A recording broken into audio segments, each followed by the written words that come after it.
Assalamualaikum warahmatullahi wabarakatuh. Saya Putri Setia Darwati, NIM 1815401013 dari jurusan D3 Kebidanan Tanjung Karang. Assalamualaikum warahmatullahi wabarakatuh. Saya Putri Setia Darwati, NIM 1815401013. Di sini saya akan menjelaskan tentang kehamilan ektopik terganggu atau KET. Pengertiannya, KET merupakan suatu kondisi kehamilan di luar kandungan di mana implantasinya yang seharusnya di dalam endometrium atau di uterus itu letaknya di luar uterus. Untuk kehamilan KET ini apabila di dalam implantasinya itu dia kemudian pecah, jadinya ini sangat berbahaya bagi kehamilannya. Nah, selanjutnya saya akan menjelaskan tentang etiologi dalam kehamilan ektopik terganggu. Penyebab KET belum diketahui secara pasti, tapi berdasarkan buku Cunningham, etiologi KET terbagi menjadi 3. Yang pertama ada faktor mekanis, yang kedua faktor fungsional, yang ketiga faktor lain. Pertama saya akan menjelaskan faktor mekanis. Faktor mekanis ini ada infeksi saluran telur, kehamilan ektopik sebelumnya yang menyebabkan kehamilan ektopik selanjutnya. Selanjutnya ada abortus induksi yang dilakukan lebih dari sekali. Adanya tumor, adanya endometriosis, adanya kelainan tubuhnya embrio seperti adanya tuba yang sempit, panjang dan berlekuk-lekuk. Selanjutnya ada faktor fungsional, merupakan faktor yang memperlambat perjalanan ovum yang telah dibuahi ke dalam kovum uteri, seperti migrasi eksternal ovum dan migrasi internal ovum. Kemudian pada wanita yang hanya mempunyai satu ovarium, adanya perubahan motilitas dari tuba. Selanjutnya ada dari faktor lain. Faktor lain itu yang pertama ada kelainan zigot, yaitu kelainan kromosom ataupun malforasi. Yang kedua, adanya penggunaan hormon estrogen dan estrogen seperti pada kontrasepsi oral. Yang ketiga, adanya pembesaran ovarium.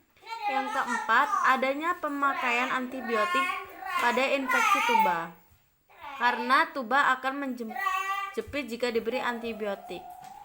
Yang kelima, pada wanita usia kisaran 30 tahun. Selanjutnya ada tanda dan gejala. Tanda dan gejalanya ini yang pertama ada amenor, yang kedua ada nyeri perut bagian bawah, yang ketiga ada perdarahan, dan yang keempat adalah nyeri bahu. Sedangkan amenore ini apa ya? Amenore itu tidak ada haid terjadi pada kehamilan normal, yaitu proses pematangan sel telur sudah terhenti ketika ibu sudah mengalami positif hamil. Tetapi amenore ini akan berlangsung hingga terjadinya kematian pada janin atau robekan pada tuba. Yang kedua ada nyeri perut bagian bawah. Nyeri perut bagian bawah ini paling utama gejalanya karena akibat peregangan dinding tuba ataupun ruptur tuba. Nyeri ini dirasakan ibu secara berbeda-beda, tergantung penyebabnya. Biasanya, nyeri ruptur tuba itu membuat ibu sampai pingsan, tapi apabila janin itu tidak terlalu besar, nyeri hanya disebabkan karena peregangan dinding tuba. Rasa nyeri juga terjadi pada kovum Douglas karena ini tempatnya kosong antara vagina dan anus. Jadi kovum Douglas isinya berasal dari embrio dan darah yang telah menggumpal menonjolkan bisa juga menyebabkan rasa nyeri pada buang air besar atau BAB. Selanjutnya ada perdarahan. Apa sih perdarahan itu? Yang dimaksud yaitu perdarahan per vaginam disebabkan oleh kematian janin, kemudian pelepasan dinding rahim terluar dan adanya robekan dinding-dinding tuba dan hal ini akibat dari gangguan dari pembentukan HCG. Darah yang keluar biasanya berwarna coklat ketuaan. Selanjutnya ada nyeri perut. Maaf, tadi adalah nyeri bahu, bukan nyeri perut. Selanjutnya ada nyeri bahu. Apa sih nyeri bahu? Yang dimaksud di sini yaitu akibat dari perdarahan di dalam rongga perut yang dapat merangsang diafragma, dan apabila darah dalam rahim menggumpal, maka ia mengalami nyeri akan bertambah parah.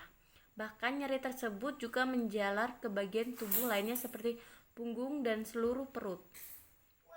Selanjutnya ada diagnosis.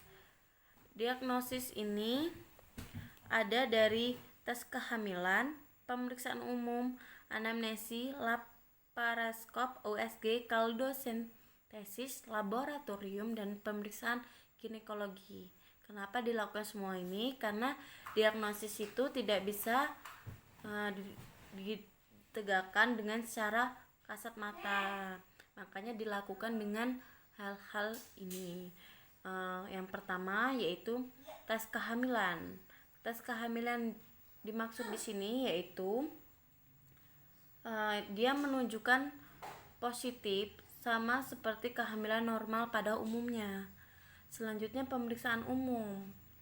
Pemeriksaan umum ini ibu hamil nampak kesakitan, wajah pucat, adanya perdarahan pada rongga perut dengan tanda-tanda syok, perut sedikit mengembang dan disertai nyeri tekan. Selanjutnya ada anamnesis. Anamnesis tidak terlambat dalam beberapa waktu. Untuk anamnesis pada kehamilan muda terjadi nyeri perut bagian bawah. Sedangkan laparoskopi adalah alat bantu untuk menegakkan diagnosis KET. Sedangkan USG dengan ditemukan kantong gestasi di luar uterus dan terdapat DJJ. Sedangkan kuldosentesis ini suatu pemeriksaan untuk mengetahui apakah dalam Covum Douglas terdapat darah atau tidak. Selanjutnya ada laboratorium. Ini dilakukan pemeriksaan Hb, jumlah sel darah merah untuk menegakkan diagnosis. Terima kasih sudah menyaksikan itu.